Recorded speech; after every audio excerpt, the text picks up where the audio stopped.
उस डाउट के चक्कर में आप जो आंसर आपको पता भी हैं, वो भी गलत हो जाते हैं। 5 से 6-8 साल पहले का ये दौर नहीं था मध्य प्रदेश के एग्जामिनेशन में। वहाँ क्लियर कट क्वेश्चन पूछे जाते थे, डाउट बिल्कुल नहीं होता था। अभी तो जो एग्जाम सेट कर रहे हैं उनको ये तक नहीं पता होता कि किसका आंसर क्या है। स्टूडेंट ही बताते हैं, कई बार हाई कोर्ट में बताते हैं उनको बुला करके, भाई तुमने जो आंसर माना है वो ये नहीं है, ये है। प्रमाणित फैक्ट देते हैं। आपके सपने हैं और आपके सपने टूट जाते हैं, तो सपने मत तोड़िए। अटल बिहारी वाजपेयी की कुछ लाइनें हैं, वो याद कर लीजिए, हो सके आपके जीवन में बहुत काम आएगी। कि टूटे हुए सपनों की सुने कौन सिसकी, टूटे हुए सपनों की सुने कौन सिसकी, अंतर से चीर वृथा पलकों पर ठिठकी, हार नहीं मानूंगा रार नहीं ठानूंगा, काल के कपाल पर लिखता मिटाता हूँ, गीत नया गाता हूँ, गीत नया गाता हूँ। तो देखते हैं कि नमस्कार साथियों, बहुत ही स्वागत है आपका एक बार फिर से कुमार स्टूडियो 688 की वीडियोस में। साथियों, जैसा कि आपको पता है कि हम मध्य प्रदेश का सामान्य ज्ञान पढ़ने वाले हैं और आज का जो विषय होने वाला है वो है हमारे पास मध्य प्रदेश के संगीतकार पे। मध्य प्रदेश के संगीतकार जानेंगे कि वो कौन से संगीतकार हैं जो लगातार पूछे जाते हैं, कब जन्म हुआ, कहाँ जन्म हुआ, क्या क्या उनकी गायकी रही है, गायकी की शैली, तो ये पूछा जाता है। पहला हम पढ़ेंगे उस्ताद अमीर खान के बारे में। उस्ताद अमीर खान, उस्ताद अमीर खान के बारे में पूछेगा तो आपको बताना है इनका जन्म 1913 में होता है और कहाँ पे होता है, तो मध्य प्रदेश के इंदौर में होता है। ये दो चीजों के लिए फेमस है, एक है ख्याल गायकी, ख्याल गायकी, ख्याल गायक थे ख्याल गायकी के लिए, और दूसरा तराना गायकी, तराना गायकी। ख्याल गायकी और तराना गायकी करते थे अमीर खान। 1913 में इनका जन्म होता है, इंदौर में है। और आपको यहाँ एक चीज याद रखना चलना है कि ये जो है वो फिल्म एक्टर नहीं है जिसके बारे में बात कही जाती है। ये संगीतकार हुए मध्य प्रदेश के और इंदौर क्षेत्र से संबंधित है, इंदौर घराने से भी संबंधित है। घराना आपसे पूछेगा तो इंदौर घराना ही बताना है। मध्य प्रदेश में दो घराने बड़े फेमस हुए हैं, एक है ग्वालियर घराना और एक है इंदौर घराना, संगीत के क्षेत्र में। तो दो आपको याद रखना है यहाँ पर उस्ताद अमीर खान के बारे में। 1913 इंदौर में ख्याल गायकी और तराना गायकी करते थे। ये पहला क्वेश्चन हो जाएगा, है ना, या एक क्वेश्चन के अंतर्गत ने रखने का प्रयास किया। अगला हम पढ़ लेते हैं एक अन्य के बारे में या अन्य संगीतकार के बारे में, वो है कुमार गंधर्व। कुमार गंधर्व, कुमार गंधर्व के बारे में चर्चा होगी तो कुमार गंधर्व का पुराना नाम या वास्तविक नाम आपसे पूछा जाएगा तो आपको बताना है शिवपुत्र। शिवपुत्र इनका वास्तविक नाम है। और ये मध्य प्रदेश के रहने वाले नहीं थे। इनका जो जन्म हुआ था 1924 में हुआ था। 1924 में इनका जन्म होता है कर्नाटक में। कर्नाटक में जन्म होता है। गांव का नाम पूछेगा तो बताना है बेलगांव। बेलगांव में इनका जन्म होता है 1924 में कर्नाटक में। शिवपुत्र इनका नाम है। कुमार गंधर्व के रूप में जाने जाते हैं, मध्य प्रदेश में के नाम से जाने जाते हैं कुमार गंधर्व के। इनकी कर्मस्थली की बात होगी कि कर्मस्थली क्या रही है इनकी, तो आपको ध्यान रखना है कि ये देवास के क्षेत्र में, मध्य प्रदेश का जो देवास जिला है वहां पर इनकी कर्मस्थली रही है। तो इसलिए मध्य प्रदेश में पढ़ा रहे, नहीं तो ये तो अन्य स्टेट के हैं, मध्य प्रदेश में पढ़ाने की जरूरत नहीं है। एक और चीज बड़ी इंपॉर्टेंट है कि कुमार गंधर्व सम्मान जो दिया जाता है मध्य प्रदेश सरकार के द्वारा, कुमार गंधर्व सम्मान, वो प्रतिवर्ष दिया जाता है। और कब से प्रारंभ हुआ है तो 1992 से, 1992 से कुमार गंधर्व सम्मान प्रतिवर्ष दिया जाता है मध्य प्रदेश सरकार के द्वारा। इनके कुछ चीजें फेमस हैं जिसे हम राग कहते हैं, कि कौन कौन सी राग ये गाते थे। तो पहले बताना है आपको गांधी राग। गांधी राग गाते थे, बहुत अच्छे तरीके से गाते थे। फैन थे लोग देवास के क्षेत्र के। आज भी आप जाएंगे देवास के जिलों में तो देखने को मिलेगा कि जो पुराने लोग हैं वो गांधी राग को बहुत बेहतरीन तरीके से गाते हैं। और एक और राग है जो है अनूप राग, अनूप राग भी और गांधी राग भी। तो ये आपको याद रखना चलना है। कुमार गंधर्व से इनका पुराना नाम या जो ओरिजिनल नाम था इनका था शिवपुत्र। 1924 में इनका जन्म होता है कर्नाटक में, कर्नाटक के स्पेशल गांव बेलगांव में जन्म होता है। कर्मस्थली की बात होगी तो ये देवास में इनकी कर्मस्थली रही है, मध्य प्रदेश की जिला देवास जिला है वहां पर। कुमार गंधर्व सम्मान मध्य प्रदेश सरकार प्रतिवर्ष देती है। 1992 में ये समारोह आयोजित किया जाता है, 1992 से। इनकी राग की बात होगी तो गांधी राग और अनूप राग इनकी प्रमुख राग में सम्मिलित किए जाते हैं। यहाँ से यही क्वेश्चन बनते हैं, इससे ज्यादा नहीं बनते हैं। चलिए हम और देख लेते हैं, यहाँ से लगभग इतने ही बनेंगे। तो मेहनत करनी पड़ेगी, मैं हर वीडियो में कहता हूँ मेहनत करिए मेहनत करिए, मेहनत नहीं हो रही है तो पढ़ाई छोड़ दीजिए। याद रखना पड़ेगा क्योंकि मध्य प्रदेश के एग्जाम है और कहाँ से कौन से क्वेश्चन पूछ ले भाई कुछ कह नहीं सकते, क्योंकि एग्जाम सेट करने वाले इस मंशा से ही आते हैं कि लगभग लोगों को आउट किया जाए, बाहर किया जाए, भीड़ को छांटा जाए। अब भीड़ छटेगी, आपका मनोबल टूटेगा। हर देखिए हर एग्जाम में आप देख लीजिए 5-6 क्वेश्चनों के बाद में एग्जामिनेशन सेट करने वाले लोग ऐसे क्वेश्चनों को डाल देते हैं 5-6 क्वेश्चनों के बाद, जो आपको डाउट्स क्लियर, आपका डाउट उसमें ये होता है कि हाँ इसका आंसर ये नहीं, ये नहीं, ये, उस डाउट के चक्कर में आप जो आंसर आपको पता भी है वो भी गलत हो जाते हैं। 5 से 6-8 साल पहले का ये दौर नहीं था मध्य प्रदेश के एग्जामिनेशन में, वहाँ क्लियर कट क्वेश्चन पूछे जाते थे, डाउट बिल्कुल नहीं होता था। अभी तो जो एग्जाम सेट कर रहे हैं उनको ये तक नहीं पता होता कि किसका आंसर क्या है, स्टूडेंट ही बताते हैं, कई बार हाई कोर्ट में बताते हैं उनको बुला करके, भाई तुमने जो आंसर माना है वो ये नहीं है, ये है, प्रमाणित फैक्ट देते हैं। अब वो कैसे सेट कर रहे हैं ये तो कहना मुश्किल है। मध्य प्रदेश के एग्जामिनेशन है, मनोबल तोड़ने का काम कर रहे हैं, युवा भटक रहे हैं, गलत राहों में जा रहे हैं, ये विचार कोई कर ही नहीं रहा है।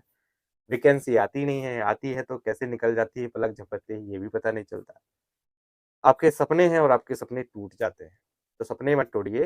अटल बिहारी वाजपेयी की कुछ लाइनें हैं वो याद कर लीजिए, हो सके आपके जीवन में बहुत काम आएगी। कि टूटे हुए सपनों की सुने कौन सिसकी, टूटे हुए सपनों की सुने कौन सिसकी, अंतर से चीर वृथा पलकों पर ठिठकी, हार नहीं मानूंगा रार नहीं ठानूंगा, काल के कपाल पर लिखता मिटाता हूँ, गीत नया गाता हूँ, गीत नया गाता हूँ। तो देखते हैं कि मध्य प्रदेश के एग्जामिनेशन में कितनी हिम्मत है जो आपका और हमारा मनोबल तोड़ सके।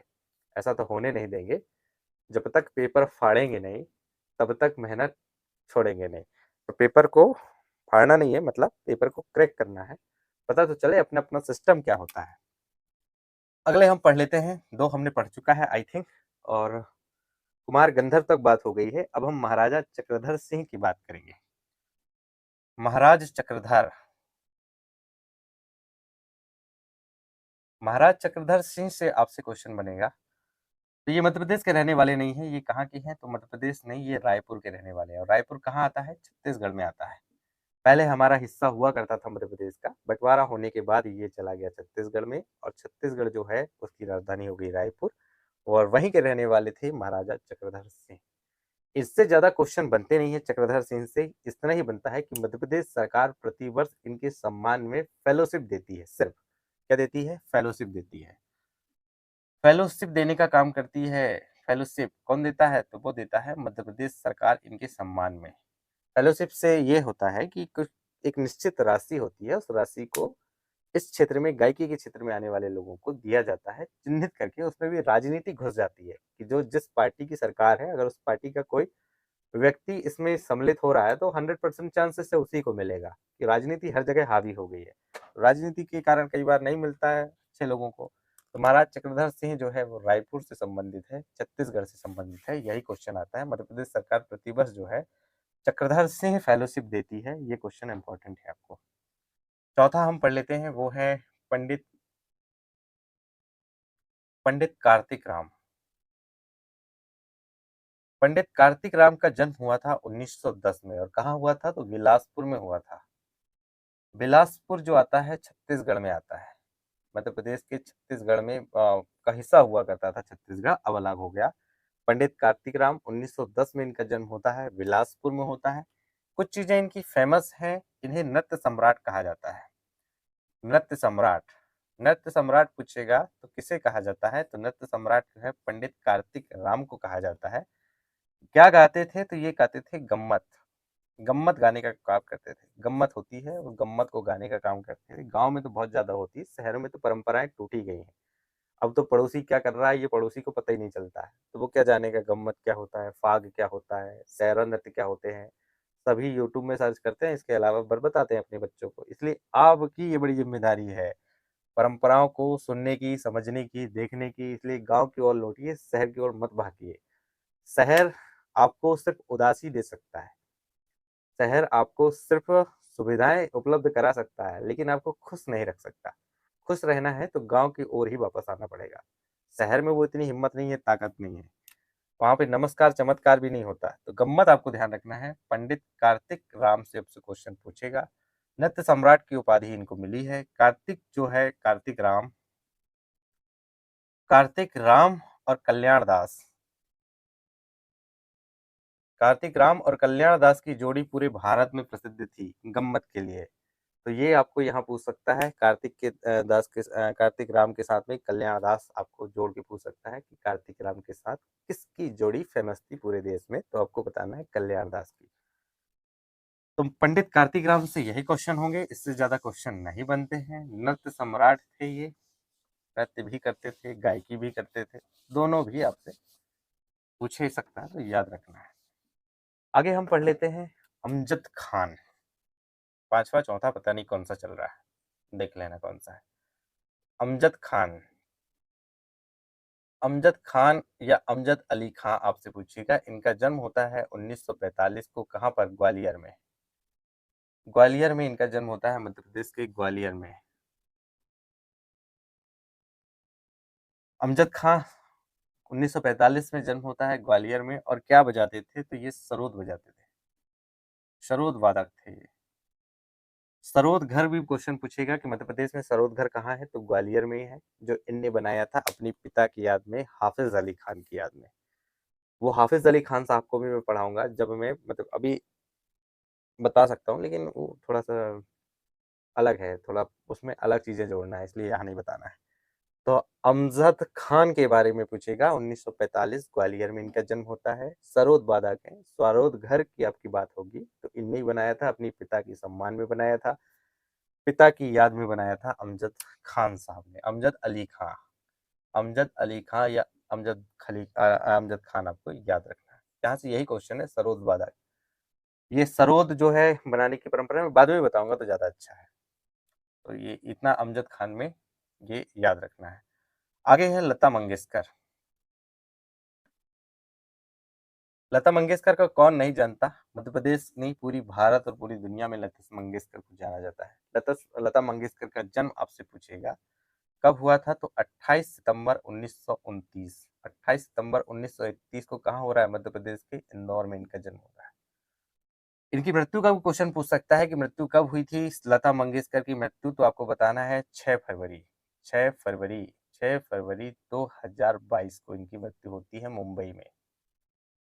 शादी नहीं की थी इनने, और अपने परिवार के लिए इनके पिता की मृत्यु होने के बाद परिवार की जिम्मेदारी इनके ऊपर आ गई, और फिर इन्होंने अपनी शादी करने का फैसला त्याग दिया। गाने के क्षेत्र में बहुत अच्छा काम किया है लता मंगेशकर ने, और ये स्वर सामग्री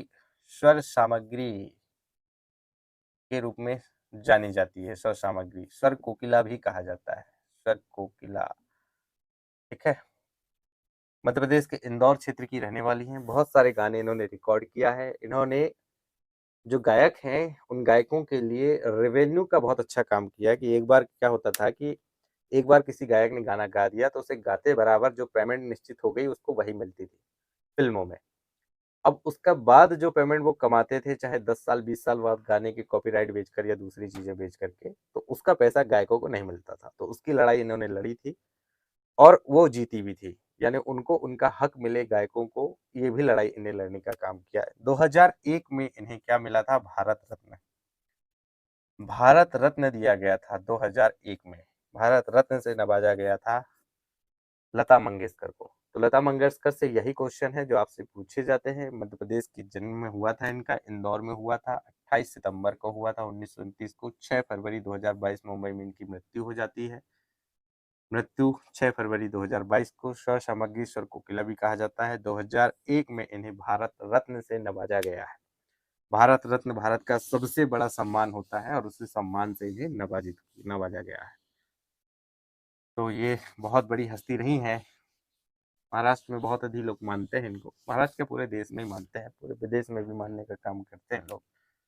आगे हम पढ़ लेते हैं दो भाई जो है किशोर कुमार। किशोर कुमार और एक और है इन्हीं के भाई, वो है अशोक कुमार। अशोक कुमार और किशोर कुमार। अशोक कुमार और किशोर कुमार में सिर्फ इतना अंतर है कि जो अशोक कुमार हैं ये गायक नहीं थे, ये कलाकार थे। कुछ गायकी में भी इनका योगदान रहा है, इसलिए गायकों में इनको सम्मिलित किया जा रहा है। ये दादा मुनि के नाम से भी जाने जाते थे, दादा मुनि के नाम से जाने जाते थे। इनका जन्म कहाँ होता है? तो खंडवा में इनका जन्म होता है। इनका भी जन्म कहाँ होगा? खंडवा में। अब दोनों भाई हैं तो खंडवा में होगा। इनकी डेट मेरे को पता है, 4 अगस्त को इनका जन्म होता है 1929 को। 1929 को 4 अगस्त को जन्म होता है इनका, उसी समय जब जन्म हुआ था किनका, लता मंगेशकर का। यानी दोनों की जो डेट ऑफ बर्थ देखेंगे आप, तो वो सितंबर में और इनकी अगस्त में, सिर्फ कुछ ही दिनों का फासला है। 4 अगस्त 1929 को इनका जन्म होता है। अशोक कुमार जो थे वो दादा मुनि के नाम से जाने जाते हैं। इनका भी जन्म खंडवा में होता है और दोनों क्या थे, भाई भाई थे, भाई, दोनों भाई थे। किशोर कुमार ने जो है फिल्म निर्देशन भी किया है, बहुत सारे गाने भी रिकॉर्ड करे हैं, खुद गाते भी थे, निर्देशक थे, संगीतकार थे, मध्य प्रदेश के खंडवा से आते थे। तो ये आपको क्वेश्चन इंपॉर्टेंट है जो पूछने के लिए पूछ सकता है। वैसे अभी तक तो देखने को नहीं मिले हैं। चलिए और हम देखते हैं कि मध्य प्रदेश के एग्जामिनेशन में और क्या क्वेश्चन होंगे जो हमसे पूछने की संभावना रखते हैं। फिर वही दिक्कत हो गई कि बोर्ड जो है मिट नहीं रहा है, पता नहीं क्या दिक्कत हो जाती है इसमें, इंक ही खराब हो जाती है। चलिए देखते हैं कि वो कौन से क्वेश्चन और होंगे मध्य प्रदेश के एग्जाम में। तो आगे हम पढ़ेंगे वो है तानसेन। तानसेन से क्वेश्चन बनेगा कि तानसेन का जो वास्तविक नाम था वो था रामतनु, रामतनु पांडे इनका वास्तविक नाम था। जन्म का क्वेश्चन आएगा तो 1506 में इनका जन्म होता है। कहाँ पर, तो ये ग्वालियर में होता है। ग्वालियर में इनका जन्म होता है 1506 में, रामतनु पांडे का, जिन्हें तानसेन के नाम से भी जाना जाता है। अब जन्म के बाद में इनसे क्वेश्चन बन सकता है कि भाई इनकी पत्नी का नाम क्या था। तो मैं इनका शुरू से इतिहास बता देता हूँ कि जब ये जन्म इनका हुआ, तो जन्म के बाद ये बड़ी घटना घटी कि इनकी जो जवान थी वो तोतली थी। ये तोतले थे जन्म के बाद 5, 8, 10 साल तक, 12 वर्ष की, इस तरह से बताया जाता है। इसके बाद एक मैहर के व्यक्ति गए इनके दरबार में, इनके घर में, और फिर इनकी जीभ से उसकी जीभ दोनों को मिलाया। तब से इनकी जीभ में माँ सरस्वती आ गई, या वो गीत गाने लगे। गीत के क्षेत्र में इनका योगदान रहा तानसेन का। सबसे पहले मध्य प्रदेश में इन्होंने जो गाना प्रारंभ किया था दरबारी कवि के रूप में, तो वो राजा रामचंद्र के दरबार में किया था। और राजा रामचंद्र कहाँ के थे, तो ये थे रीवा के। उस समय जो समय चल रहा था वो था अकबर का समय, जो मुगल बादशाह था। वो मध्य प्रदेश आता है किसी कारण से रीवा, और रीवा नरेश के दरबार में उसका भव्य स्वागत किया जाता है, गाना गवाया जाता है। जब गाना गाते हुए वो तानसेन को देखते हैं तो वो कहते हैं कि भाई इसे हमें दे दो, बहुत अच्छा गायक है, हम इससे जो है गाना सुनेंगे।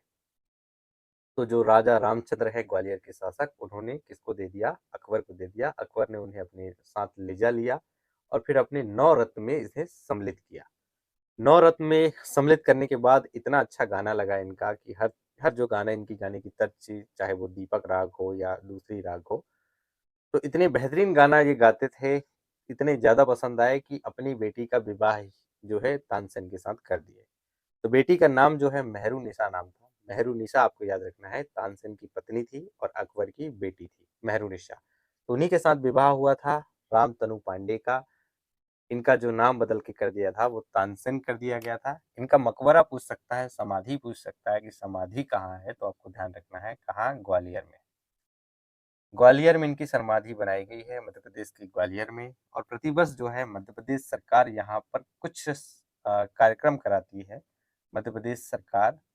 और उस कार्यक्रम का नाम है तानसेन समारोह, जो प्रतिवर्ष होता है। तानसेन समारोह करवाने का काम करती है, तानसेन समारोह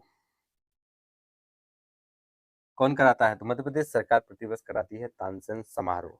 तो तानसेन में सिर्फ यही याद रखने की बात है, इससे ज्यादा पूछेगा नहीं। हाँ, एक गुरु का नाम पूछ सकता है, तो इनके गुरु का नाम था हरिदास, है ना। इनके कौन गुरु हुए, जिनने गुरु का नाम पूछेगा तो हरिदास बताना है।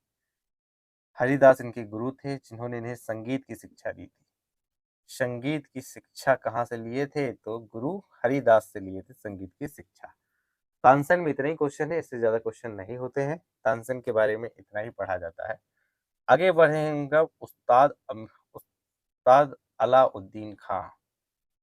उस्ताद अलाउद्दीन खान के बारे में पढ़ेंगे। और इनका जो नाम था वो बाबा था, बाबा के नाम से जाने जाते थे। बचपन का नाम इनका अलग था, बचपन में अन्य नाम से जाने जाते थे, और ये बचपन का नाम है अलग। अलग। इनका जन्म जो हुआ था 1881 में हुआ था, कहाँ पे, त्रिपुरा में इनका जन्म हुआ था। ये संगीत के लिए वाद्य यंत्र बनाने का काम करते थे और उन्हें बजाने का भी काम करते थे संगीत में। वाद्य यंत्र इन्हें बहुत सारे बनाए हैं। वाद्य यंत्र इनने बजाया है, वाद्य यंत्र बनाया है, बजाया नहीं, बजाया है, बनाया है। संगीत और वो जो है मदन मंजरी इनके द्वारा पहली बार बनाई गई थी। मदन मंजरी, सुर सितार, ये दो चीजें हैं जो आपको देखने को मिलेगी। अलाउद्दीन खां बाबा के नाम से प्रसिद्ध है। बचपन का नाम अलग है, सुर सितार बनाया है और ये आपको देखने को मिलेगी। संगीत के आजीवन योगदान के लिए इन्हें संगीत नाटक एकेडमी का फेलोशिप प्रदान की गई थी। संगीत में आजीवन योगदान के लिए संगीत नाटक अकादमी फेलोशिप, तो इन्हें मिला क्या था? संगीत नाटक अकादमी फेलोशिप भी देने का काम किया गया था सरकारों के द्वारा। तो उस्ताद अलाउद्दीन खान से यही है और तानसेन महाराज से यही क्वेश्चन है जो आपसे लगातार पूछे जाते हैं, दोहराए जाते हैं। इससे ज्यादा क्वेश्चन नहीं होंगे। चलिए देखते हैं कि और अन्य क्या क्वेश्चन होंगे जो हमारे लिए इम्पोर्टेंट होंगे। जल्दी जल्दी देख लेते हैं। उस्ताद हाफिज अली खां, नेक्स्ट क्वेश्चन पता नहीं कितना नंबर का चल रहा है। उस्ताद हाफिज अली खां, हाफिज अली खां, हाफिज अली खां। उस्ताद हाफिज अली खां का जन्म हुआ था 1888 में और कहाँ हुआ था? ग्वालियर में। ग्वालियर में इनका जन्म होता है और 1888 में। और क्या थे ये? सरोद वादक थे। सरोद वादक थे। इनका बेटा भी सरोद वादक हुआ है ना। अभी मैंने जिनका नाम बताया था आपने तो सुना ही होगा, तो वो भी सरोद वादक थे। अमजद अली खां उनका नाम था, इनके बेटे का नाम। इनका नाम जो है उनके पिताजी हैं उस्ताद हाफिज अली खां। इनका जन्म 1828 में होता है और कहाँ होता है? ग्वालियर में होता है। सरोद वादक थे और इन्हीं की याद में इनके बेटे ने सरोद जो है वो सरोद घर की स्थापना की है। तो आपसे क्वेश्चन पूछ सकता है कि सरोद घर कहाँ है? तो मध्य प्रदेश के ग्वालियर जिले में सरोद घर स्थापित है, ग्वालियर शहर में है। आपने अगर नहीं देखे होंगे तो जरूर जाके देखिए, वहां से क्वेश्चन डेफिनेटली बनते हैं। यहाँ से एक चीज मैं आपको जो बताना भूल गया था, वो मैं कह रहा था मैं अगले वीडियो में बताऊंगा, और सॉरी अगले में बताऊंगा, पिताजी को पढ़ाऊंगा जब। वो सुन लीजिए क्या है कि इनके पूर्वज अफगानी थे, अफगान के रहने वाले थे। अफगान में जो पहली बार सरोद थी वो रबर से बनाई गई थी और रबर से वो कला ये भारत लेकर आए। यानी सरोद किसने विकसित किया, ये क्वेश्चन आपसे पूछेगा तो आपको बताना है कि सरोद की जो कला है वो इनके पूर्वज ने ही विकसित की है मध्य प्रदेश में। ये मध्य प्रदेश नहीं, पूरे भारत में उस्ताद हाफिज अली खां के पूर्वजों ने। ये क्वेश्चन यहाँ से इंपॉर्टेंट है। तीसरा सॉरी अगला हम पढ़ लेते हैं, वो है हमारे पंडित कृष्ण राव। पंडित कृष्ण राव शंकर। पंडित कृष्ण राव शंकर के बारे में चर्चा होगी कि इनका जन्म कब हुआ था। तो 1893 में हुआ था और कहाँ हुआ था? तो ग्वालियर में इनका जन्म हुआ था। गायन आचार्य की और संगीत आचार्य की ग्वालियर, संगीत आचार्य और गायन आचार्य की इन्हें उपाधि दी गई है इनको। और साथ ही साथ कृष्ण राव के बारे में याद रखना है कि जो कृष्ण राव हैं, कृष्ण शंकर राव, ये शंकर जो हैं इनके पिता का नाम है। इनका वास्तविक नाम कृष्ण राव ही है। कुछ चीजें फेमस रही है जैसे कि इन्हें गंधर्व जो है विद्यालय, गंधर्व विद्यालय स्थापित किया था इन्होंने। गंधर्व विद्यालय, शंकर गंधर्व भी कहते हैं उसे। शंकर गंधर्व विद्यालय कहाँ पे स्थापित किया? तो ये ग्वालियर में किया इन्होंने अपनी पिता की याद में, क्योंकि पिता क्या थे इनके? वो भी इनके गायक थे, संगीतकार थे। तो उनकी याद में ही इन्होंने किया। उनका नाम था शंकर राव पंडित, इनके पिता का नाम शंकर राव पंडित। और इनके जो पिता का जन्म हुआ था ये 1863 में हुआ था। और ये भी कहाँ होंगे? ग्वालियर में होंगे भाई इनका जन्म। तो ग्वालियर में जन्म होता है इनके पिता का और उन्हीं के याद में शंकर गंधर्व राव विद्यालय के स्थापक करते हैं कौन? कृष्ण राव। तो ये क्वेश्चन आपको इंपॉर्टेंट होगा, यहाँ से ज्यादा इंपॉर्टेंट आपको याद रखना नहीं है। इनका नाम पूछेगा, नाम बताना है, पिता का नाम भी साथ में जोड़ा है। 1893 में ग्वालियर में जन्म हो रहा है। शंकर गंधर्व विद्यालय जो है वो ग्वालियर में स्थापित है और इन्होंने स्थापित करने का काम किया अपने पिताजी की याद में। पिता का नाम पूछेगा तो शंकर राव पंडित था। 1863 में इनका भी जन्म होता है मध्य प्रदेश के ग्वालियर में। और दोनों जो है संगीत के क्षेत्र में महान शख्सियत रही हैं। संगीत देने के इनका विद्यालय काम करता है, आज भी संचालित है। आज भी संगीत के क्षेत्र में बड़ा भूमिका रही है इस विद्यालय की। चलिए आगे हम देख लेते हैं और आगे हम पढ़ लेते हैं भैया, राजा भैया के बारे में। राजा भैया पूंछ वाले, पूंछ वाले। राजा भैया पूंछ वाले का जो जन्म होता है 12 अगस्त को होता है 1882। 12 अगस्त 1882 को इनका जन्म होता है राजा भैया का। और राजा भैया को पूंछ वाले क्यों कहा जाता है? क्योंकि इनका जो परिवार था, जो इनके पूर्वज थे, वो झांसी के पास में एक जगह है पूंछ, वहां के रहने वाले थे या वहां के जागीरदार थे। तब से इनके नाम के पीछे जोड़ा गया है पूंछ वाला। इनके नाम के पीछे और दूसरी कोई कहानी नहीं है। इनका पूरा नाम पूछ सकता है, बालकृष्ण आनंद राव अंबेडकर। पूरा नाम है बालकृष्ण आनंद राव अंबेडकर। आनंद राव अंबेडकर, बालकृष्ण आनंद राव अंबेडकर इनका पूरा नाम है। इनके पूर्वज जो थे वो झांसी के थे और पूंछ करके जगह थी झांसी के पास, वहां के जागीरदार थे। तब से इनके नाम के पीछे टाइटल पड़ गया पूंछ वाले। कहाँ इनका जन्म हुआ था? तो मध्य प्रदेश के ग्वालियर में इनका जन्म हुआ है। 12 अगस्त 1982 को कहाँ पर जन्म होता है? ग्वालियर में इनका जन्म होता है। ग्वालियर में इनके जन्म होता है। जन्म कब होता है? 12 अगस्त 1882। 1982 नहीं, 1882। कई बार मुंह से निकल जाती है, गलती होते रहती है। गलतियों से जुदा तुम भी नहीं हो, मैं भी नहीं हूँ, खुदा तुम भी नहीं हो, मैं भी नहीं हूँ। गलतियां होते रहती है, तो गलतियां पे ज्यादा फोकस मत किया करो। मिलते हैं कल, आज के लिए इतना ही पर्याप्त है। Have a nice day, keep watching. पहली बार वीडियो में है तो वीडियो को चैनल को सब्सक्राइब करें। साथ ही साथ अच्छा लगा हो तो साथियों के साथ जरूर शेयर करें। बिगिनिंग है, बिगिनर में तो गलतियां होती रहती है। So thanks for watching and keep supporting me.